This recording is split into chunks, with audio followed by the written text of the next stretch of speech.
Hello, ladies and gentlemen. This is Ball Not Court Podcast host Cortez Paul. Along with my co-host Paul Mack. I want to thank you folks for tuning in today and listening to the show. Basically, we cover basketball, football, NCAA, or anything that's related to current events with a humorous twist to it, at least. You can follow the podcast at BIOC Podcast at X or Twitter. We're also on Instagram at the same name, BIOC Podcast. You go to our YouTube channel, that's also BIOC Podcast. Our Facebook page is Balls Not Court Podcast. So if you could please just give us a like, shout, comment on any of those, and definitely subscribe to our YouTube channel. And we thank you for listening and enjoy the show. Balls Not Court Podcast. Thank you very much.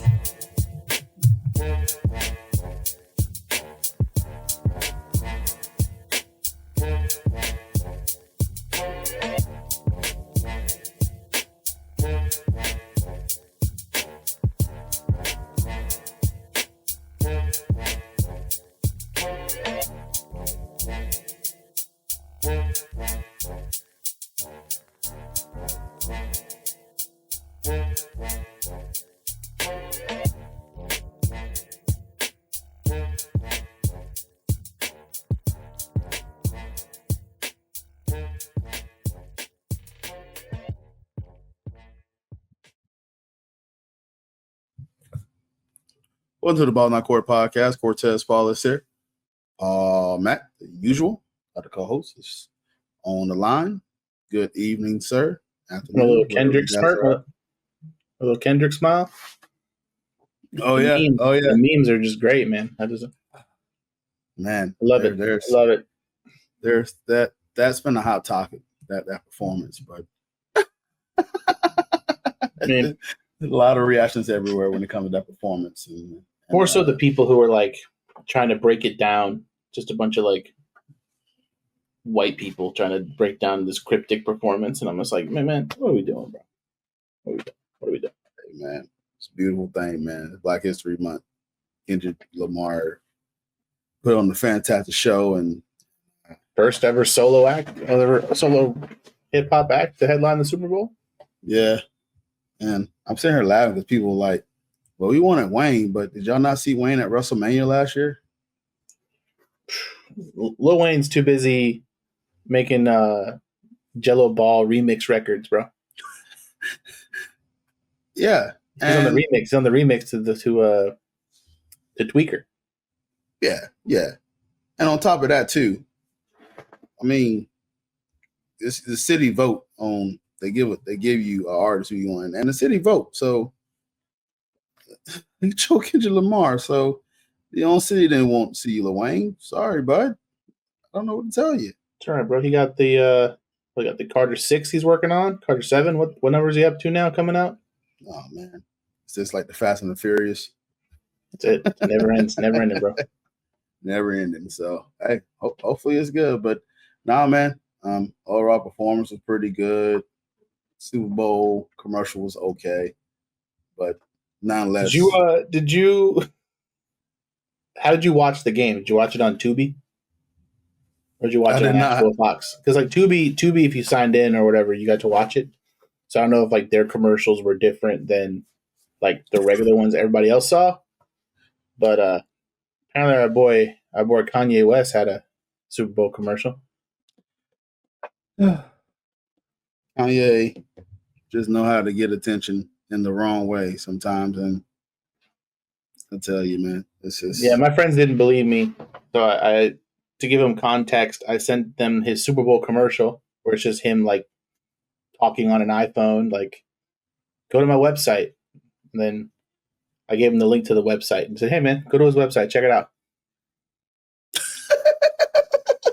Nothing but a big swastika T-shirt on his website. Kanye. And his website is now shut down by Shopify. He got kicked off of X. My man's having a week. He must be dropping a new album soon, doing all this again. He only do this when he's gonna drop something. So he's dropping the ball right now. Absolutely, he's dropping the ball. But Kanye do this for attention. He must be dropping an album or something soon. I don't know. That's my guess. It still doesn't give him the right to act the way he does. But No. if we're gonna call somebody else all this stuff, that crazy stuff they're doing, Kanye need to be called out too, man. He need to.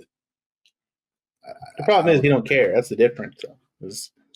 He's going to do whatever he wants, and he doesn't realize that, he has these other platforms, or they can just take him off wherever they want. So his website is now officially offline, noyeezy.com, and no swastika T-shirts for all those people that were in the market for one, because apparently there's a demographic for him nowadays. So. Yeah, and people are sheeps, so it is what it is. Speaking of, I know the game wasn't as much as entertaining and everything else there, but for me it was entertaining, but not so much for you, Paul. But the Eagles did end up winning the game. They won the Super Bowl. The score was 40-22. Not even close to. Yeah, it just seemed like all around just a dominated effort by the Eagles. But I'm going to ask you, Paul, what was your first media reaction to the game? Getting to the halftime and getting to see where this game was going and thinking some Mahomes magic was going to come back. What was your first media reaction? I'm not going to lie to you. I'm going to be completely candid with you. I went to bed after halftime. I watched Kendrick, and then I just went to bed and hoped that when I got up in the morning, I missed the greatest second half of football of all time. I didn't. So win-win for me. I was out at MegaCon all weekend, so I was tired, dude. I was pooped. Eagles pretty much put a bow on it going into the half, and I was like, you know what? I don't need to watch any more of this and get upset, so I'm just gonna go to sleep. But the Eagles defense, man, they are good. Patrick Mahomes couldn't get nothing going. They could not run the ball to save their lives. And so they just became really one-dimensional, and they were just getting after Patrick. I think they had 6 sacks for the whole game, but they were just putting pressure on Mahomes all day long. When you have that kind of pressure, he couldn't get really anybody going. And honestly, it got closer than I thought it would. The Chiefs got 22 on them, but it could have been a lot worse. But the Eagles defense, man, they, as advertised, and Nick Fangio had the defensive scheme ready, and the Chiefs had no answers for Philly. They limited Saquon, so they understood the assignment, and they basically said, we're going to let Jalen Hurts beat us. And Jalen Hurts beat him. Hey, pretty bad, man. I do agree with you. My first thought is this defense. For the first time in a long time, I think Pat Mahomes looked really uncomfortable. And you did mention the 6 sacks. So Milton Williams had 2 sacks on the forced fumble. Josh Sweat had 2.5 sacks. Jordan David had 1 sack. Jalen Hurts had a half a sack. It just seemed like Pat Mahomes in the pocket and scrambling for yards and trying to find something. He just didn't look really comfortable in the pocket. And then you go to, like you mentioned, the rushing yards, like 49 rushing yards between their team and their running backs. Hunt 9 yards, Perrine 8 yards, Pacheco 7 yards. It's all on 7 rushing attempts. Mm-hmm. You run the ball like that and make Pat Mahomes, who I know has won games with his arm before, but you do it against this defense, and that relentless pressure resulted into what we saw pretty much. And Pat Mahomes turned the ball over. Not only did he got a fumble force, but he threw some interceptions. So that's the first thought around, man. I was like, man, this is a different team. And I think I remember CJ Gardner-Johnson, he tweeted a few years ago, like, get us on grass and see what happens. And well, instead of turf, they went to grass, and this is the result. I knew it was bad when Philly scored the first time, and then he threw the pick 6 to Cooper DeJean, and I was like, oh, this is bad. This is real bad. And they were down big early, and I was like, oh no. Yeah. They're not built like to where they literally are just spending the entire game in their own territory. They just struggled to get to midfield. It was I mean, the thing about it is that this kind of game from the Chiefs, it was inevitable based off their entire season. Like, they haven't been great this season. They've kept games close. They win them in the fourth quarter.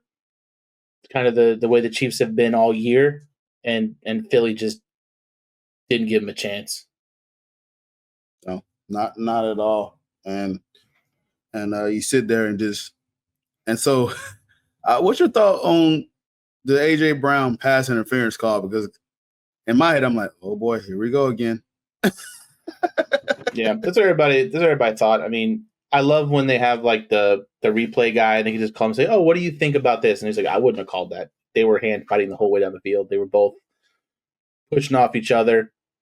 But it ended up not mattering. Like, in the end, like, it didn't make a difference. But you always have that stigma whenever like those calls happen, because like those are like game changing calls, like momentum stoppers. But Philly, and shout out to Jalen Hurts. Like, I mean, I came out here last week and said that he'd be the guy, he'd be the X factor guy, that he has to show up and not turn the ball over. And he did what he had to do. And I mean, I guess his knee is fine. He ran for 72 yards, touchdown. So, it was all those things where, Saquon couldn't get going, especially early. Like, the Chiefs were on him early. Like, he could not get anything going.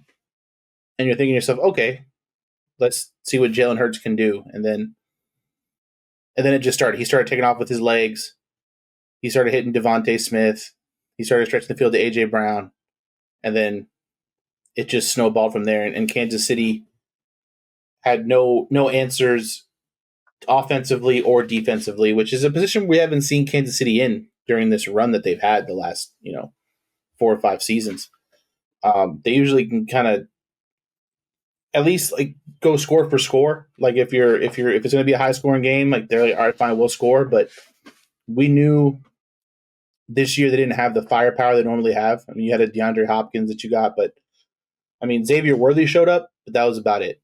And you can only, the Philly defense they're going to let one guy go off on him, and they're going to stop everybody else. But like the last 2 games, if you're Kansas City, the game against Buffalo, and in this game, like the non-existence of Travis Kelce has just been wild. Like, the guy has not shown up at all these 2 biggest games for Kansas City this year. And it shows, man. He's an important piece. And when you take that away, and then them not being able to run the ball with Kareem Hunt and Pacheco, Philly had him beaten at the palm of their hand from Jump Street. Yeah, man. Then I'm laughing at the whole notion from DeAndre Hopkins. He's talking about, oh, so y'all ain't gonna say nothing about the reps now? Well, you had a wide open pass that you just plainly dropped. And that's been the theme to the Kansas City Chiefs season, is drop passes. Mahomes is throwing you guys dime passes and they're being dropped. This is not the first time we see this with Kansas City receivers. So they're very limited from a playmaker standpoint on the slot receiver and deep threat. Kelce, as you mentioned, no show. Don't know what's going on with him. He was trying to fight people more than he was trying to play football. So Eagles player was not engaging with him. Respect to the Eagles players for not engaging. They realized there's a bigger task at hand to win a Super Bowl. And obviously this guy is irritated because the game is not going the way that he wanted for it to go. Apparently there was rumors that he would have won. He would have proposed to Taylor Swift. I don't know how true that is, but I guess people run with that rumor. But I mean, 2025, man, sometimes the way things don't go the way you expect them to go. So Plan B for you, Travis? I don't know, but I mean, man was dressed like he was going to a disco. See his outfit after the game? What man. So he had a rough night, man. He wasn't dressed like a guy who was going to propose to anybody after a football game, because that's not how I'd want to look if I was proposing to my girlfriend. Nah, I hear you. Jalen Hurts, Super Bowl MVP. thoughts on that? I know you kind of broke down a little bit, so we can kind of transition to that and well deserved from your part. Oh, 100%. I mean, he's always kind of been the key point to that team. Like if he's not turning the ball over, he's 17 of 22. So I mean, he made smart throws. Only 5 incompletions. He did have 1 interception, but he threw for 2, ran for 1, so 3 total touchdowns. Damn near 300 yards of offense by himself. The Eagles had 345. He was responsible for almost 300 of them. So, it well deserved. I mean, I guess you could say you could maybe give it to the whole entire defensive line, but quarterback's gonna get it every time. So, just shout out Jalen Hurts, man. I know he kind of went through it when he lost Super Bowl 2 years ago, and it's good to see some growth there and him understand what he had to do, what he was expected to do. He didn't go out there and try to do too much. I mean, it helps you put weapons all around him. This is a completely different team than it was 2 years ago when they made the Super Bowl. Yeah. But yeah, man, I was just from opening kickoff, Jalen Hurts, just the way he looked, he had a confidence about him. And when your quarterback's rolling like that and you have no answers and he's just kind of doing whatever he wants, gets the ball to whoever he wants to get it to. Obviously you have Saquon, potential MVP candidate, all that stuff. And you basically take him away. Like he didn't really do much of anything.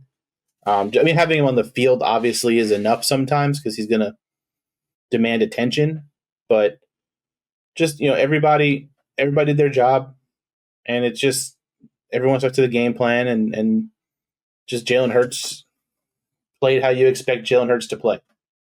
So, well-deserved MVP. I'm not mad about it. But yeah, man, Philly got a Super Bowl.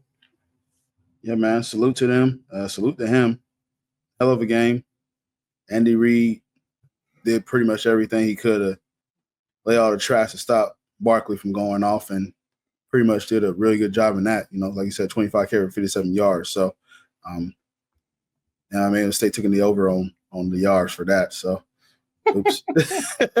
But no, like Jalen Hurts, who's he's been up and down. Been hearing a lot of criticisms about his play, and Andy Reid just said, "Hey, I'm gonna take a chance and make Jalen Hurts beat us." And goodness, man, he showed up time after time again in this game, and time possession in this game was 36 minutes and 58 seconds for the Eagles, 23 minutes and 2 seconds for the Chiefs.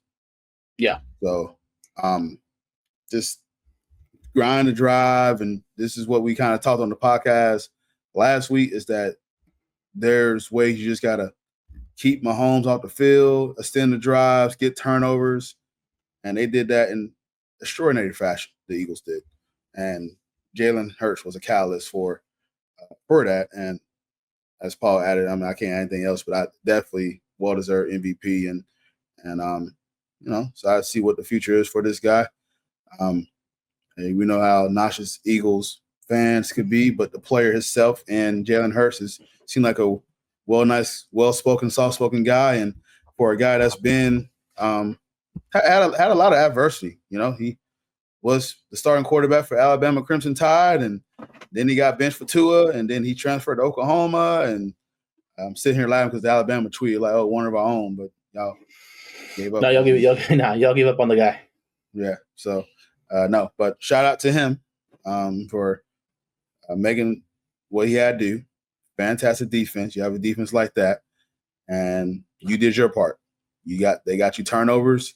I mentioned the play that when Zach Brown had that interception, kind of set you up a nice field position. AJ Brown had a nice short left pass for 12 yards. Cooper DeJean got an interception.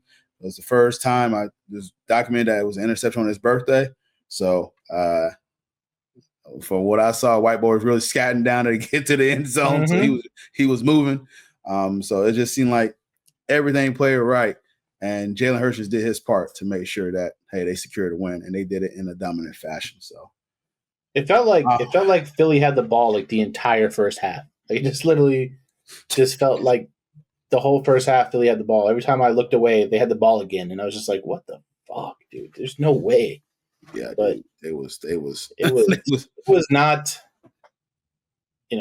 People joke about the script and all that stuff, but I don't think anybody expected Kansas City to just get run out of the stadium like that. No. Speaking of the Chiefs and Pat Mahomes, this is the Chiefs team that was going for a three-peat, and they fell. So, I mean, what's your thoughts about Mahomes' legacy, and does this really impact it at all? No. I think he's still one of the best quarterbacks to ever play, and he's still got plenty of years left. He's gonna have plenty of opportunities left. I think the team just they know where they have to improve. I mean, like we've seen Mahomes have some, subpar wide receiving cores before and get him there all the way, but that team has a lot of holes they need to fill. They really need to solidify the running back position. I think this year in the NFL as a whole, I think we really just saw a position that wasn't, looked at very seriously. We saw the importance of running backs in the league and how a good running game and a good defense can get you there. That's what got Philly there. Buffalo ran the ball, played defense. Baltimore. So it's just, I think they need to solidify the running back position. I mean, Pacheco at this point, he's been dealing with injuries. I don't think Kareem Hunt is a every down kind of back. So they have to kind of figure out that position, and then just you got Xavier Worthy on the outside, so that's a good start. But you're gonna have to get some wide receivers. Other than that, I mean they're still fine. Like their defense is still fine. Their defensive line's fine.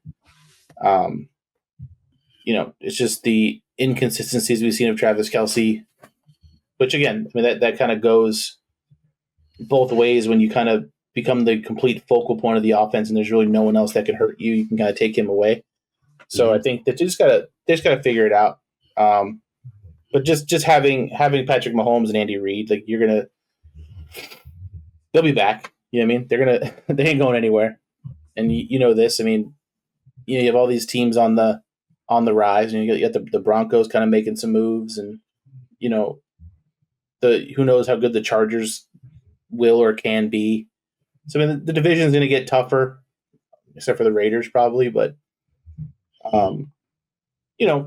they're still going to be the front runner to win that division, and they're going to be the front runner to get to the Super Bowl next year. It's just the pedigree that they have and the team they have around Patrick Mahomes. But you know how X factors are. When you have a Patrick Mahomes, sometimes it's all you need. Just having Patrick Mahomes is going to get you 10 wins a year. So, they'll be fine. Yeah, they got to retool, and they just got to figure out. I mean, this is Pat Mahomes, who is a 2-time All-Pro, 3-time Super Bowl champion.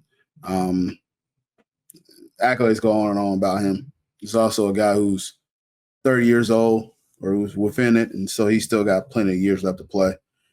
Got a really big contract, $450 million over 10 years. This year alone, it was a 24% cap hit against that. So I think Pat Mahomes at a crossroad here. And I listen, as a football player, this is a gruesome sport, so I would never tell someone to take a pay cut. But Pat Mahomes, is it really going to be about, hey, legacy, take a little bit of a pay cut, restructure the contract, and get some help? Or, hey, work what you have and just take that chance? But you just know, man, with you, as we mentioned, y'all went 10-0 in games that was decided by 7 points or less. And I tell you, you get like another deep threat and a decent running game, and you saw that, as Paul mentioned with the running game, there's a lot of running backs coming out this draft, so you can draft for running back too. So there's plenty of running backs, man. This is a strong running back class coming for the NFL draft. So they can get one here as well. But that defense is going to be in check. You still got Baltimore, and you still have Buffalo, who is still very competent and very well coached. So a lot of these teams are really good, man. So AFC is always a gauntlet. And that's the thing too, is as Mahomes hangs around, you're starting to see these other guys really hit their stride and get into their prime. So you're seeing Lamar Jackson, Josh Allen. Like, these guys aren't going anywhere. I mean, they're only getting better every single year. Joe Burrow. Joe Burrow. Joe Burrow. So it's just that's the thing is the talent around, these other teams is getting better. So therefore, where Patrick Mahomes was, miles ahead of everybody else, all these other guys are catching up, and that gap is getting smaller. So you're seeing, the Lamar Jacksons, the Joe Burrows, these guys, and they're all those teams that are like a piece away. You know what I mean? Like, so many teams just need like one piece, and they can be right there. It just boils down to coaching, and I just think Kansas City's coaching is what separates them from everybody else. So as long as they have Andy Reid, he'll work out a scheme, and like, I think Patrick Mahomes is one of those guys where he's kind of restructured his contract before, where they've kind of restructured it to give him a little less money on the back end, on the front end. They give it to him more on the back end, and then they give him like a bigger signing bonus. So he gets some money up front, and then he gets money later on to free up cap space to bring guys in. So, I mean, he's not opposed to that. He seems like a kind of a team guy. But, like you said, the draft, the positions they need kind of fit where they would fall in the draft. So you can get running backs later. You can get some wide receivers later. You can get a lot of those pieces later on in the draft. So you don't need lottery picks to like get what they're missing. So like, we'll see how that goes. But yeah, man, just one or two pieces, and they'll be fine. They just need, the game's changing, and Andy Reid knows that, and that's why that's why you drafted Xavier Worthy, because he's one of those guys, big stretch the field, downfield guy. You can run some gadget. Andy Reid loves those gadget plays. You can try to give him the ball in the backfield. And when he has those pieces around him, those are the kind of when Kansas City's running at all cylinders, is when they can kind of mess with you a little bit on defense, where you don't know where the ball's going, who's getting the ball, what's going to happen. So they just don't have any of those pieces. I mean, their wide receiving core was DeAndre Hopkins, Juju Smith-Schuster. I mean, like, they pretty much got the Island of Misfit Toys as their wide receiving core. And it showed, man, because they went up against a top-tier defense, and they just couldn't get anything going. I mean, Mahomes ended up, throwing for 3 touchdowns, but like garbage time TDs. It never really made an impact in the game. Much. He only threw for 257 yards. So it's just like the stats don't really look at it, and you're like, oh man, like Mahomes did okay, but it's like, honestly, a lot of that came towards the end of the game when it was already out of hand. So,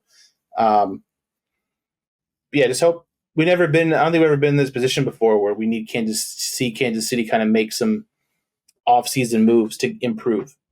So it'll be an interesting offseason for sure to see, like, who wants to go there, because they seem like a destination where like veteran guys want to go, but like they don't need veteran guys. I think they need some youth and some guys that they could really build that team around to keep Patrick Mahomes, satisfied for another, 5-year run, and not this like renter wide receiver every year and hope that it makes a difference.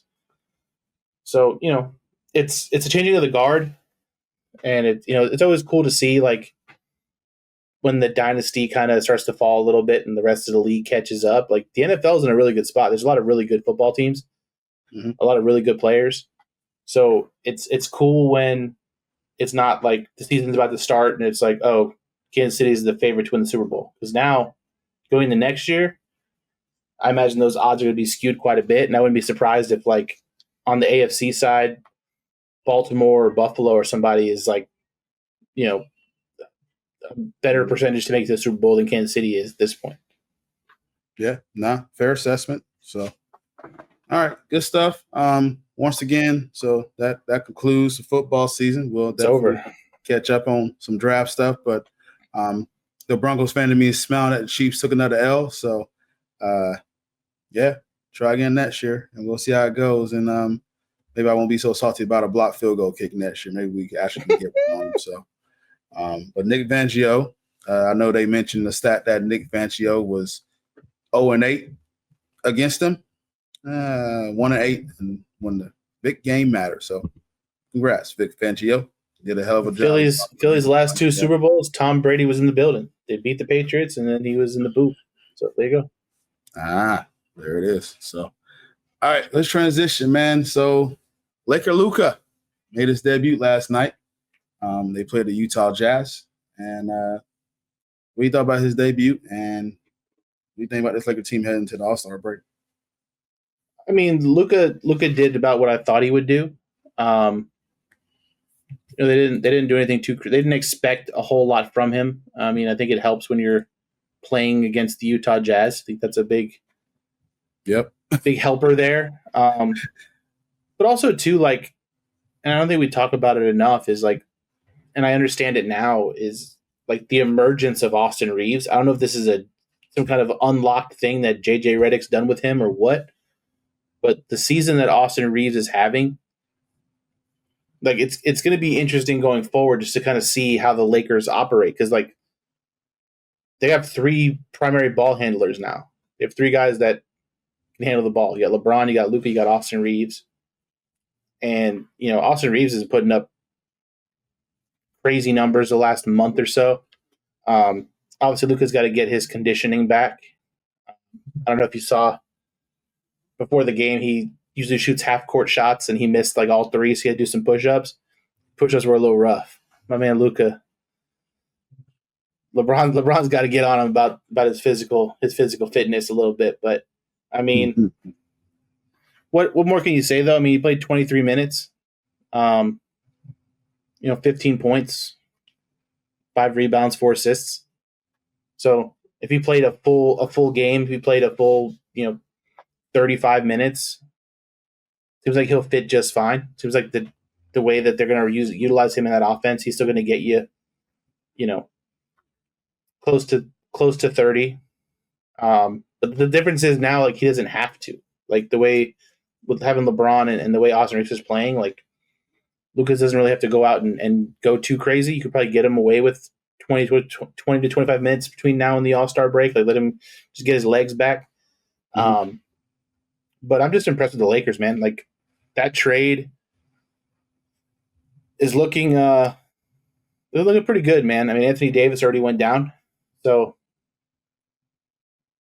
jokes on Dallas, I guess. But yeah, I mean, they're getting enough. They're getting enough from their fans and the internet for making this trade in the first place. But I mean, Lakers are sitting, what are they, like a 5 seed in the West right now? 5th in the West.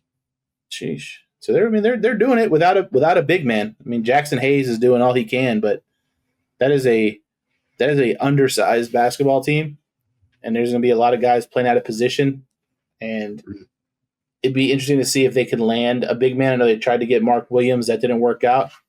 For whatever the reason was, I guess allegedly he failed a physical. Something happened, or they were trying to say that the trade wasn't what they thought it was going to be, but then it turns out that he failed a physical or something like that. So who knows? The big man pool in the NBA is not very deep. There's not a lot of good big men out there if you're going to try to get one. So it'd be interesting to see what the Lakers do, because they do need some frontline depth. But having Austin Reeves, LeBron James, and Luka Doncic puts you in a hell of a good spot. Aside from that, so I mean, if you're going to beat everybody by 15, 20 points, who needs a center, I guess. Yeah, correction: the Lakers are the 4th seed. My bad, they're the 4th seed. I know they were sitting around 5, but they've kind of won the last few games. I wasn't too sure. Yeah, no doubt. Luka, he just come back from the calf strain, so once again, just gonna take him to get his legs under him. Like what I saw from him, as far as him moving the ball around, he got a rebound, had a half-court pass, kind of smelled. We saw LeBron up ahead and launched it down like he was playing football, and it was a little cool moment that I must admit, even though I know it happened to be a Laker moment, which blah. But nonetheless, it was Luka just going to take some time. I'm going to see how they incorporate this. They did sign Alex Lynn. I don't know how much that moved the barometer. Like that's a big move. I don't think so.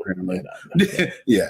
But apparently, but he did sign. That's how draining this like big man pool is right now. So that's why it's weird because like someone like Dwight Howard, like I know he's retired, but like dude's always in shape. Yeah. Like you just need a guy to give you 15 minutes a game. Set picks, get rebounds. That's all. That's what make it real simple. You got to do anything scoring wise. Just go out there and get some boards, rough some guys up, get 6 fouls, and protect LeBron and Luka. But that's it. They was playing the Jazz though, man, and I can't talk because the Jazz beat my Magic twice. So 2 of their 14 wins, 12 wins. I'm sorry, 12 wins came from the Magic. So I can't talk about Utah right now. But no, it was weird kind of seeing the whole Dalton Connect and Mark Williams thing. I guess, like you mentioned, it was a physical that was fell. So Dalton Connect was on the bench. He just looked out of it. And listen, I get it. It's probably a weird situation where a team didn't want you and they rescinded trade, and now you're back, and it's like, oh hey, welcome back. We were just kidding, bro. Like that's a weird. Yeah, that's got to be especially for a rookie. That's got to be tough. Yeah. So a lot of people are ragging him because it was like, well, he told JJ he's not ready to play. It's just, I'm pretty sure that's just something you got to mentally get over it. And a lot of people are ragging him on that. Like, listen, man, the man just had the uplift and leave and get ready for another team. And then it's because of a fell physical. It's a weird dynamic. So, but yeah, it's going to be interesting to see how Luka incorporating stuff at the All-Star break, get himself in shape, get him ready to go, and the Lakers can really make a little bit of a push here. And Alex Lynn's the body that can just get you 6 fouls, don't get rebound. He can hit the 3. You know, He's a decent 3-point shooter. So that's someone that can spread the floor for you a little bit as you pick and pop. So that's an option for him that you can use. But it was fun watching a little bit. I had left the Magic game and kind of had the game on my phone. I watched up a little bit, and a lot of people were just kind of interested to see how it was going to go. And they had the Luka 77 shirts on the seats. So yeah, they made him feel very welcome. Yeah, NBA is really still teeing me off with this, but NBA is weird, bro. Like think about how when the season first started and like Dalton connected those couple of big games for the Lakers, and like everyone in the Laker locker room talking about how like, oh, we were going to draft him the whole time. Like screw everybody that passed up on him. Like I've been watching SEC all year. Like he's one of the best players come out of the SEC. And you pump this guy up for like 3 months and then you trade him. Bro, my confidence would be shot too, bro. Oh yeah. That's why I'm getting on people like, what you mean, man? Like that's terrible to be in, and someone that don't want you, and you got to go back there after the trade rescinded. That sucks, man. Yeah, it freaking sucks. But have a debut by Luka. I still want the Lakers to lose all games as possible, but nonetheless, it's a storyline. I'm still a fan of the NBA. I like Luka Doncic, even though he does have attitude problems sometimes. But what was cool, there was something that I saw.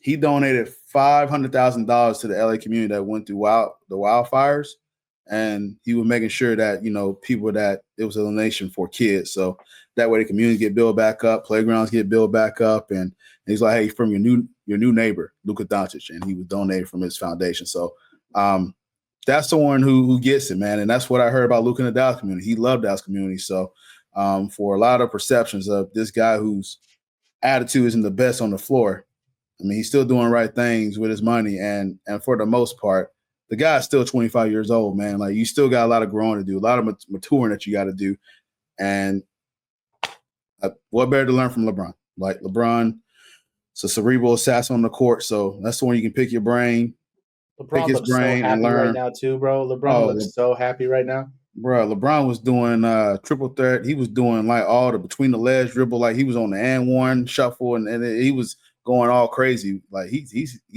seemed rejuvenated. He really does seem like a little bolt in the step a little bit. So it is what it is. So speaking on the other side, I know you kind of doubting that a little bit, but Anthony Davis debut with the Mavs started out fantastic. The dude had played in 31 minutes, had 26 points, 16 rebounds, 7 assists, left the game with a non-contact injury. From what I saw, they still won the game.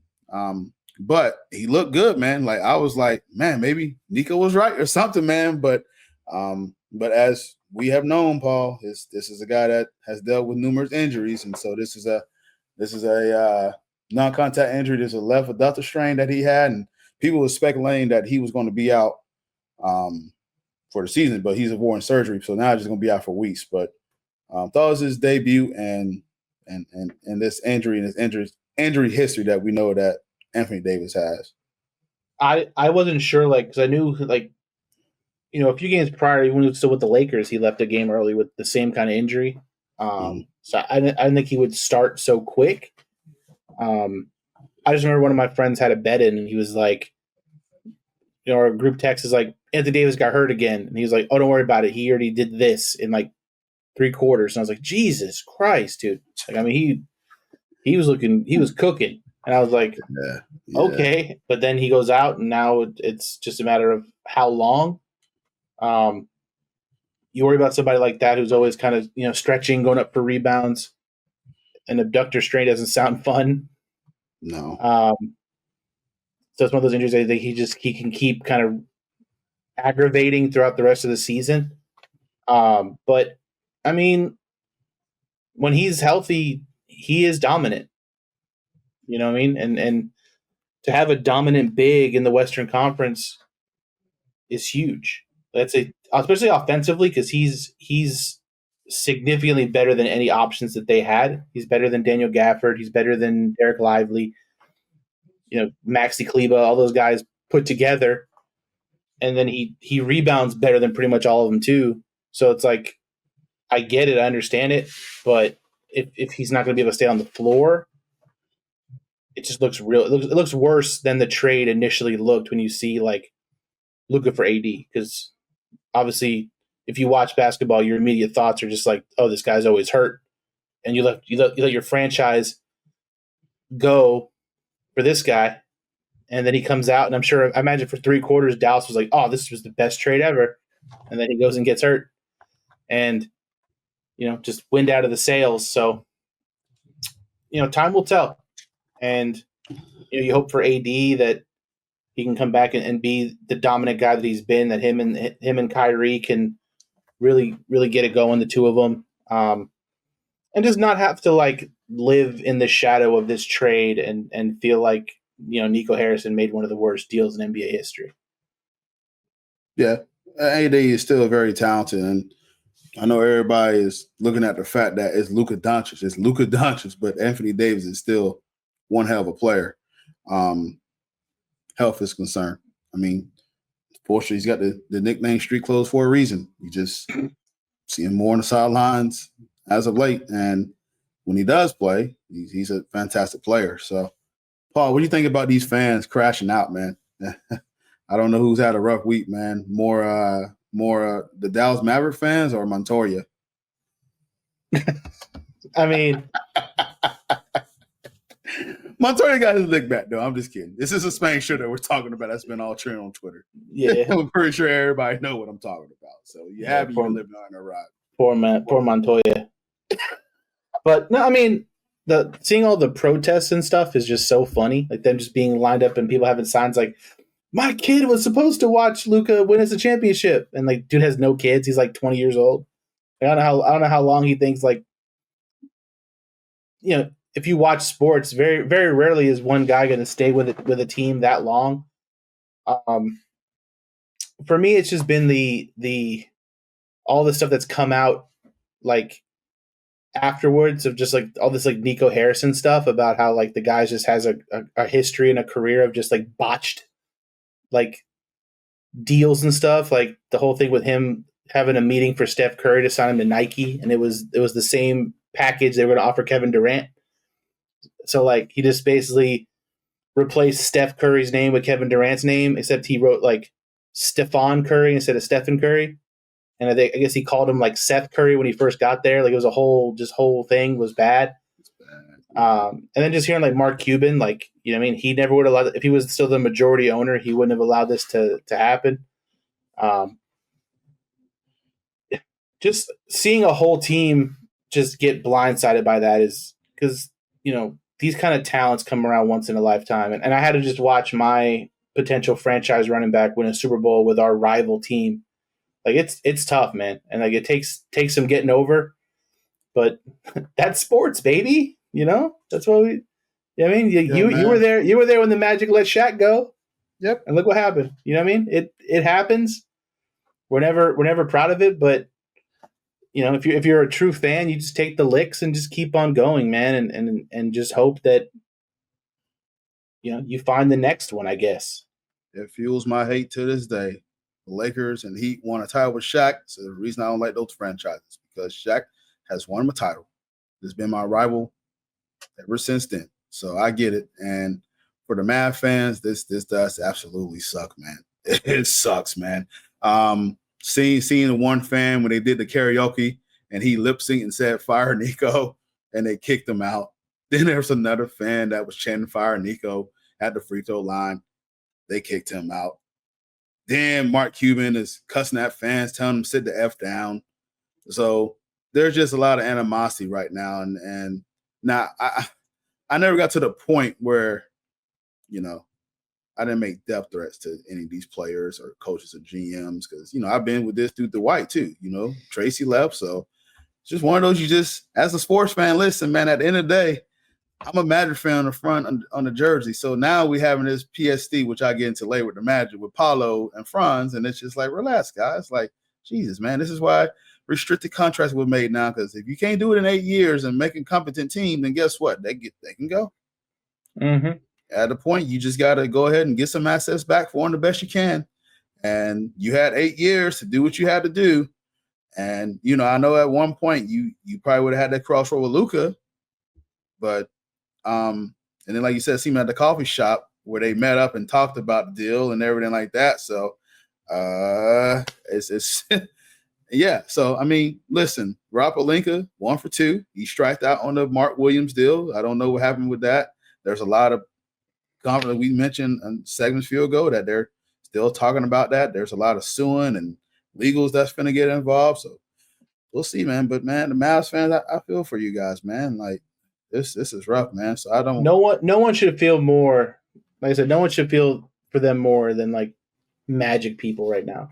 Yeah, because I don't think there's anything more equivalent than them. And they let Shaq go. Like they didn't even trade. He left free agency. You got nothing for him. Yeah, we got nothing for him. At least y'all got something for Luka. Right. At least y'all got something for Luka. Like the Magic let Shaq go, and my man went on to win a whole bunch of championships and just become the most dominant big man we've ever seen. So, grass is always greener, but it could have been worse. Just look at it that way.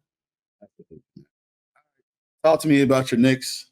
What you feeling going to the All-Star break? I know we've been football heavy, but now this is going to be interesting. We're going to get towards basketball. Every time of the year, man. Hopefully the turn's tide for my team here. But now, talk to me about your Knicks, man. What you feeling like? We took the belt from Boston the other night. They won. That's just a team. I don't know if we don't match up. I don't know if it's matchups. I don't know what it is, but we are not built or bred to beat the Boston Celtics at all.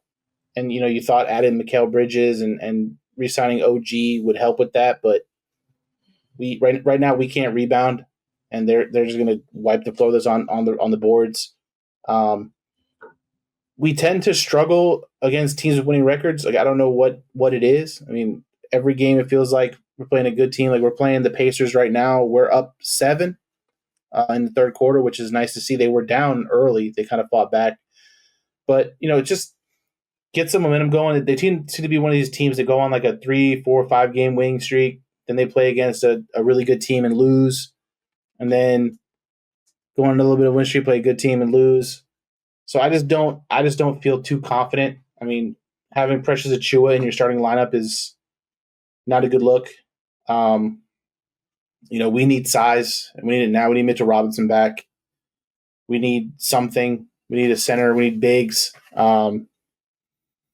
we just can't rely on the Josh Harts coming out getting 15 rebounds a game and Jalen Brunson and these guys running 40 minutes a night. It's just not a long-term solution. So I worry about that, but we're at the halfway point, and they're what three seed in the East. So I mean they're chilling. I'm not too concerned right now with the way things are going, but I just know that if things stay where they are, we'd be lined up for a second round matchup against Boston in the postseason. And based on how that's been, I don't want that. So I would much rather try to get Boston in the Eastern Conference Finals, or just to avoid Boston entirely, because this team is not ready to beat the Boston Celtics by any means. I hear you, man.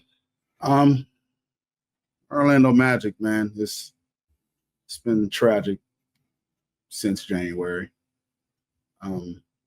They got 6 wins out of their last 21 games. This is a team that is 30th in offense, 100 points scored per game. Offensive rating is 29th, 107.7 per game. The team that's worse than us is the Washington Wizards. 3-point shooting, 30%. To highlight that draft for 3-point shooting, Franz Wagner, 32%. Cole Anthony, 31%. Jalen Suggs, 31%. Paolo Banchero, 29%. Anthony Black, 27%. Jonathan Isaac, 26%. Wendell Carter Jr., 20%. Know a lot of noise coming from the Magic fan base that we didn't make a trade. And I've been having some dialogue, and there's been a lot of dialogue going back and forth with it. And the thing I try to put into perspective is that, okay, I hear you. We're struggling right now. And the question that I asked myself, but I can't get an answer to, unfortunately, because Paulo and Franz has been injured, had core injuries, and missed a significant part of the season. Did the Magic overachieve? I can't answer that question because they got hurt. And if this was the result while they was playing, then I can easily say, yeah, man, they overachieved. I can't answer that question. I have no idea. So I feel like this is what the management is thinking as well, too. I don't want to put thoughts of words into their head, but this is what I feel like they're thinking as well, is that did we overachieve? Did we not overachieve? It's not an answer that I can give you. But I do feel like watching the game last night, Paulo and Franz carried us, man. They both had 30 points, was hitting shots left and right, but not an other single Magic player scored in double digits. And for our big investment that we paid $22 million a year in KCP, there was a drive. I believe it was Paulo that drove and kicked it out to him in the left side corner. And this was a 3 to kind of make it a one-possession game, and he bricked it. So it's just been a theme for that. And I think a lot of people are getting out on Kentavious Caldwell-Pope. I'm not. But I also need to remember that KCP is not a volume shooter, even though he hit it from like a 35% clip last year. And the postseason, I know y'all think at one point he had 40% from the 3-point line. It's not a volume shooter. But what he does provide is defense. We're also still missing Jalen Suggs, too. So Paulo, Franz, Jalen Suggs. How many games they played this year together? 6 games. 6 games, and we're at the halfway point. So I have no idea what we really have right now. We know from a fan opinion, and I know it's different from Magic fan to Magic fan. Around Franz, Paulo, Jalen, I think Goga's a piece going forward. Mm-hmm. I think Mo Wagner's a piece going forward. That's another guy who went down and is going to be out for probably parts of the season next year with an ACL injury. I feel like Anthony Black is a piece going forward. People are saying, well, it's inconsistent. Well, he's a second-year player. It's going to be that. We had that. We dealt that with Jalen Suggs. It's in the NBA. It's hard to learn the guard position. It just takes time. So in the All-Star break, after the All-Star break, we have a 7-game homestand from February 21st to March the 6th, and their schedule lightens up a little bit. So if Orlando wants to make a run, I'm looking at that stretch to define our season there, Paul. That 7-game homestand is going to be crucial to where Orlando is going to either be a play-in team or a playoff team. And I think they can get to the 6th position, but Paulo just need to reset. And I know he had a great game last night, but his defense has still been atrocious. The guys are not putting the energy there, so that's what Suggs and having Suggs and Mo Vaughn, they provide energy, but this is also on the players too. I'm not going to sit here and blame the coach and blame the management. The players got to commit to this. And Trae Young, who didn't have a great game last night, you got a player like that that's offensive talent as he is, you make the game close, he's still probably the best offensive player on the floor between the two teams, and he can get you some buckets. But it's kind of cloudy and over here on Church Street, but we have seen better days, but we'll be all right. We'll be all right. So, yeah, that was probably the worst thing for you guys was how well you played when everybody initially went down. Mm-hmm. Like that's almost like it's a best case scenario, obviously for your standings, but like a worst case scenario because that becomes kind of expectation of like, oh man, these guys are really good, this is that, but it's just like that is only sustainable for so long. Like without your 3-star guys on the court at the same time, like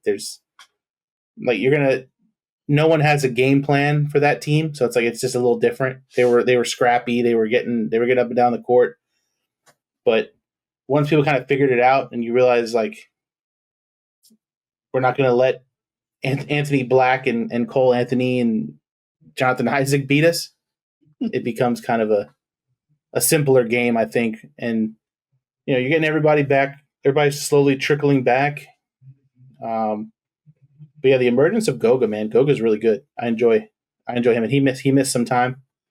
Yeah, so just y'all have got the injury bug. The benefit is hopefully it's out of the way early, and you guys can enjoy this nice long break and get yourselves back to full strength and prepare to make a run.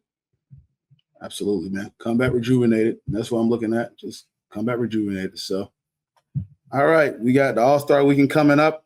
So a lot of events, and we're going to go ahead and get into it. So this is going to be a really good quick segment here that me and Paul going to put together. Super excited for All-Star Weekend. It's always a blast for me to enjoy and to watch. So I'll be locked into all these events. Friday, they have the Rising Star Challenge. And so they have 4 coaches around TMC. You got Tim Hardaway, Mitch Richmond, and Chris Mullen. And then Jeremy Lin is coaching the G League team. So you get a chance to look at the rosters there, Paul? No, I saw they were doing the draft like the other day, but like it's they're doing it where there's like different teams, like tournament style, right? Yeah, they're doing a tournament style. So let me pull this up here. They are link here. Okay, so game 1 is going to be Team Chris versus Team Tim. And then game 2 is going to be Team G League versus Team Mitch Richmond. If you look at the teams, Team T, it's got some of the stars' name is Hami Haquez, Zachary Ricochet, Alice Sarr, Tristan Da Silva, Grady Dick, Anthony Black. Kason Wallace is one of the names on there as well, too. Team stands no chance. That's my winner right there, baby. It's my Magic squad. I got 2 of the guys on there I got to represent. TM, Amen, and Oscar Thompson, the Thompson twins. Koulibaly, Scoot Henderson, Kamara, Yeez Missy, he plays for the New Orleans Pelicans, and Bub Carrington. Team C, Stephon Castle, Dalton Knecht. Is he wearing a Hornets jersey or a Lakers jersey? I don't know. He probably won't even play, bro. Yeah, he probably will. Jalen Wells, Keontae George, Zach Edey, Trace Jackson Davis, Golden State. You got to represent for Golden State, and Ryan Dunn from the Suns. G League roster is J.D. Davidson, Matt McClung, Bryce McGowan's, Reed Shepard from the Rockets, and he's in the G League now. Some of the names that we got there. So, who you got? What team you got? I'm gonna go with the one with the Thompson twins. I'm in an answer. That team is long and athletic. That's Team Mitch Richmond. So, all right, I'm going with I got to represent my Magic boys. I'm going with a team Tim Hardaway. So, all right, so let's get into All-Star Saturday. We got the Kia Skills Challenge, and this is Team Cavs. That's got Donovan Mitchell, Evan Mobley. Team Rooks, that's got Zachary Ricochet and Alex Sarr. Team Spurs, Chris Paul and Victor Wembanyama. And Team Warriors, Draymond Green and Moses Moody. Who you got? Spurs? I just think Wemby and CP3, you would imagine can win a skills competition. But yeah, I mean, I'm not too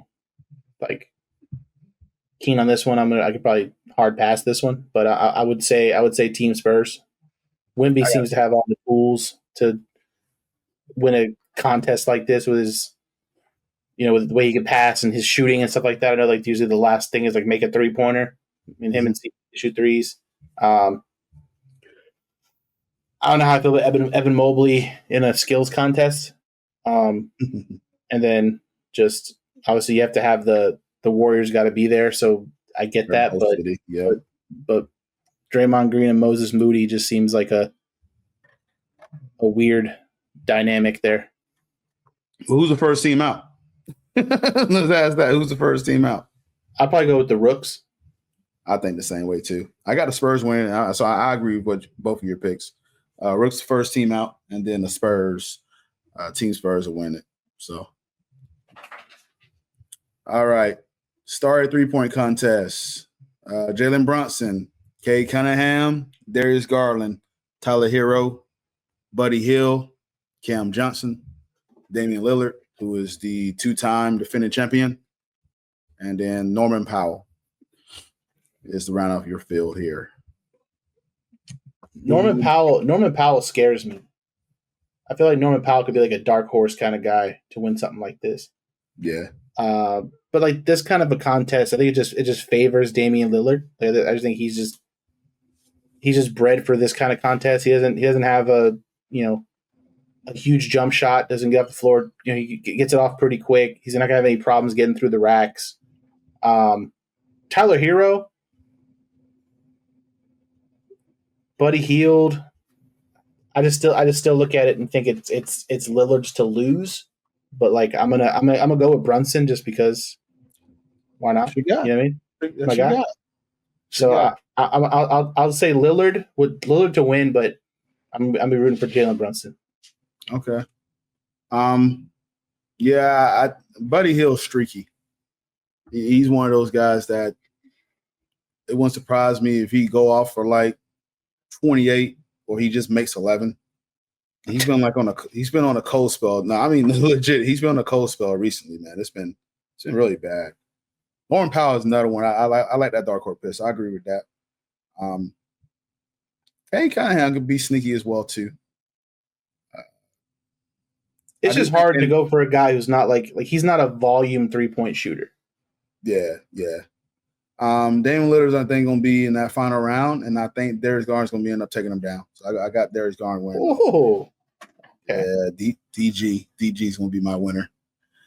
All right, and the last event, and I know not too many people care for this event, but hopefully this is one of those years where the dunk contest is actually good. But we got Chicago Bulls, Matas Buzelis, San Antonio Spurs, Stefan Castle, Milwaukee Bucks, Andre Jackson Jr., Orlando Magic / Osceola Magic, Matt McClung, who was the 2-time defending champion. The judge panel, it's going to be Baron Davis, Kevin Garnett, Tracy McGrady, Jason Richardson. What do you think about that? What do you think about that judge panel? I'm glad they got all the old heads out of there. Yeah, I can only watch Dr. J judge a dunk contest so many times, or Dominique Wilkins. But I like this panel. I really like this judge. Yeah, it's a good panel. It's a good panel. I just worry, I feel like Mac McClung's wow factor, it has to kind of be gone a little bit. Like that's how he won the last few of them, is just like no one's really seen him. He's in the G League. And he just shows up on All-Star Weekend and wins the dunk contest. Like that's just kind of like he's like the boogeyman. And he just goes right back to the G League. But there's some athletic guys this year. You know what I mean? You always worry about like a Jaren Jackson Jr. because like those taller guys don't look as impressive. Mm-hmm.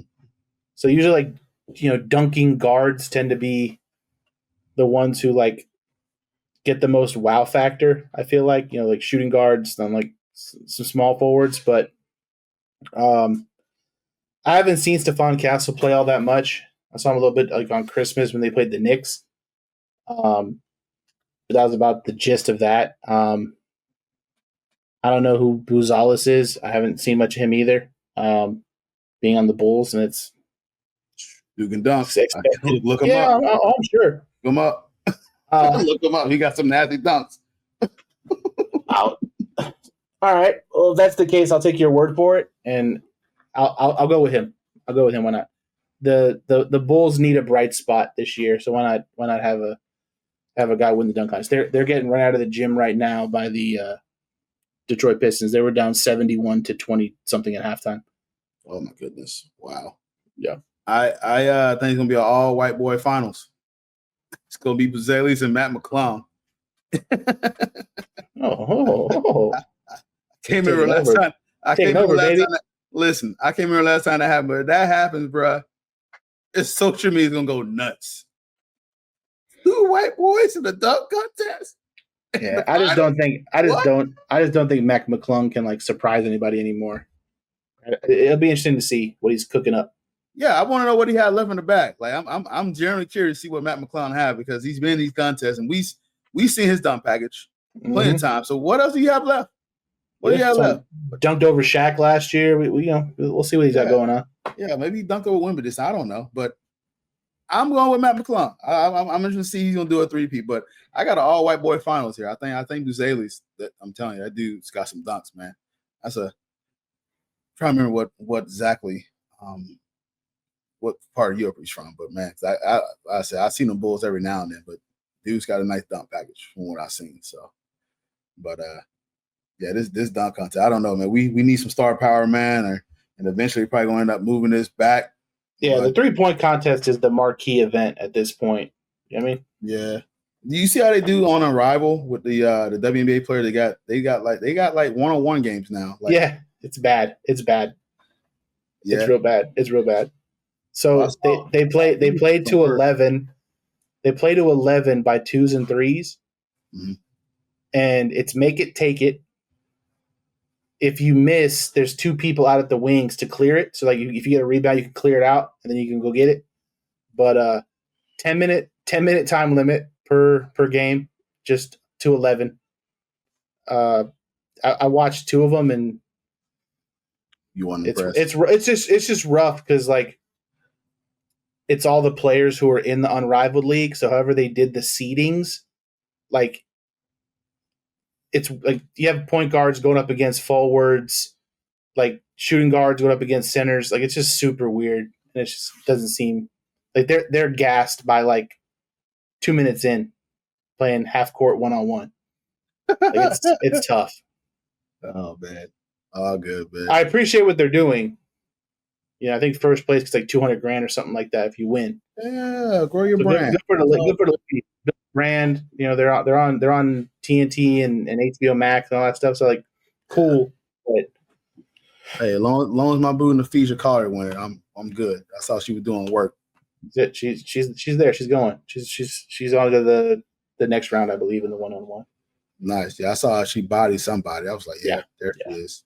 Yeah. Yeah. She's like my favorite WNBA player. She they got to do it. They have to figure out like a better bracket. They got to do it by positions or something. Yeah, that'd probably be it. Like guards and then the forwards do it. So that's probably the way to do that. Because Brianna Stewart, I forgot who she was playing, but she got smoked. Yeah. Yeah. And she just probably just a better team player than 1-on-1. And some players are just a better team player than 1-on-1. That's how it is. But it is what it is. All right, Paul, anything else you want to add? Are we good here?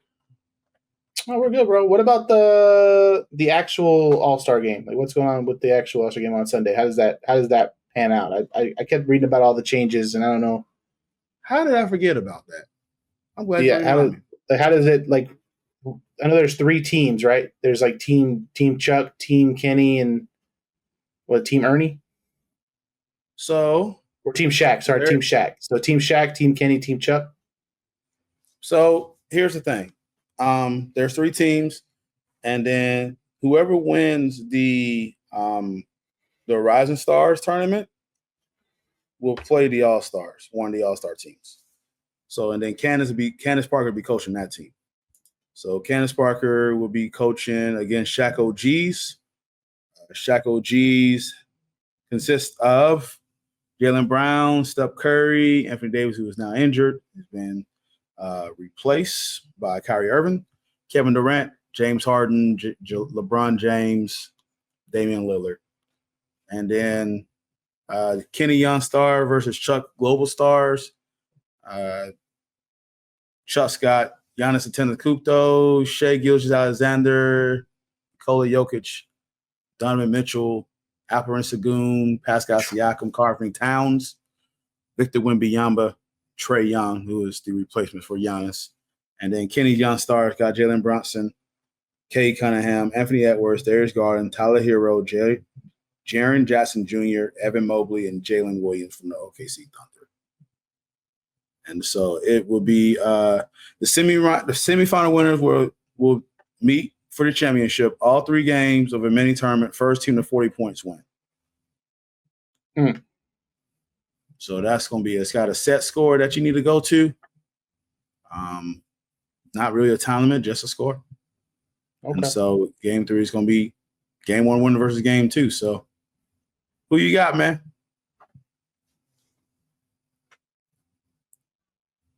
I kind of like it's just hard, man, because based on how these All-Star games have been, if you got shooters on your team, you know what I mean?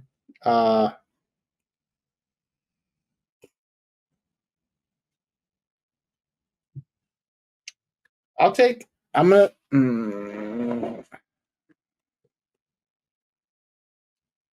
I'm interested to see how this concept's going to work. I've been critical of it, man. I think a lot of people have been critical of this concept, but I mean, honestly, playing to 40 though, like I feel like you'll kind of get the best out of everybody because like the games will be over in like 10 minutes. Yeah. I'll roll with Shaq. All right, you got Shaq OGs. Me, I'm going with Kenny Young Stars. I like that whole makeup of that team. I feel like Anthony Edwards is a dog. He can go after it. Jalen Jackson Jr., Darius Garland, Evan Mobley. They got some Cade Cunningham. I feel like they're going to play very well. They're going to come out. No love for Chuck Global Stars? I mean, I like the team. I just don't know if they have the shooting. Jokic he play around too much. Him and Luka didn't go hard last year. Yeah.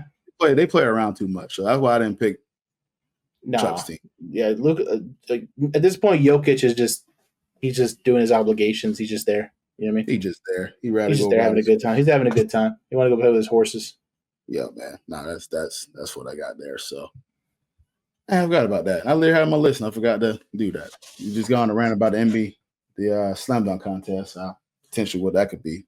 Disaster, but we'll see. It might be good. We'll come in there like, man, that was really good. And I'm just here for the 3-point contest. Yeah, I'm crashing out on the slam dunk contest. So, all right, let's close this bad boy. Make sure y'all stay tuned for me and Paul during the week.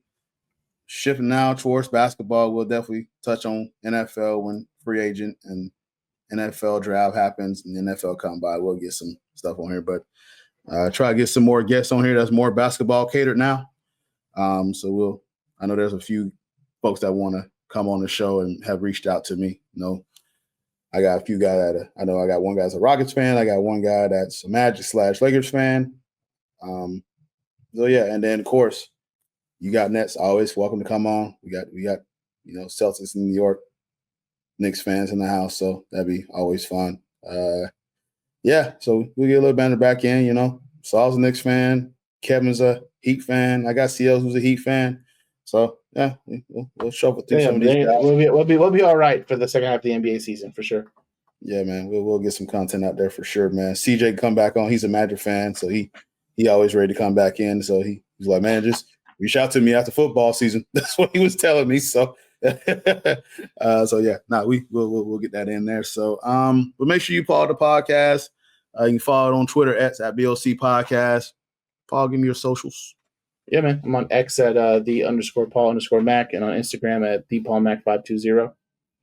All right. I am at CP on that. So you can follow the podcast page. Also on TikTok, BLC Podcast, YouTube, BLC Podcast, Instagram, BLC Podcast.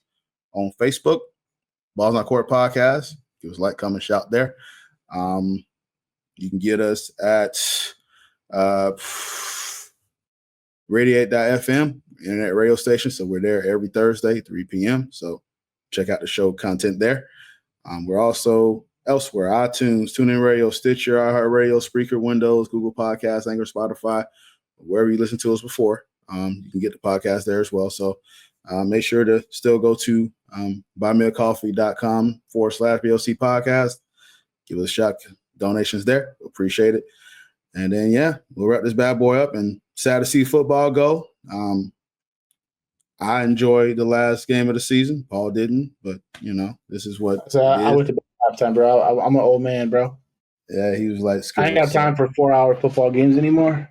Nah, I hear you, my man. So especially their blowouts, they were close. I'm pretty sure you've been like, okay, I'm staying up. This is close. So I got to try to stay up to watch 10 p.m. basketball games. Can't do it.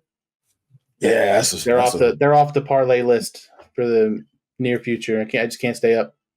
Yeah. Hey, listen, I'm so glad. I think Magic are done with road games that far, so I ain't got to worry about being up 10 o'clock. They need to put those 10 o'clock games when I'm off. Yeah. Cortez can get what he wants, but it's all good. Just put the games on. I try to watch the best I can. But anyways, speaking for Cortez, Paul Mac, this is the Ball on the Court Podcast. Take care, ladies and gents. Peace.